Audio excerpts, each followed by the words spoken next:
p.m., a severe thunderstorm was located over Bullfit, or 11 miles northwest of Taylorville, moving east at 35 miles per hour.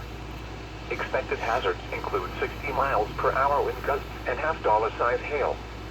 This is a radar-indicated threat. The following impacts are expected. Hail damage to vehicles is expected.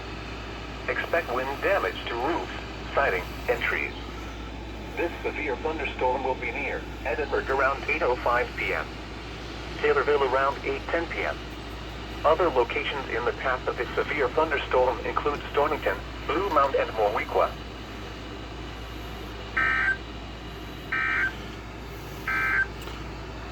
You're listening to NOAA Weather Radio, all hazards.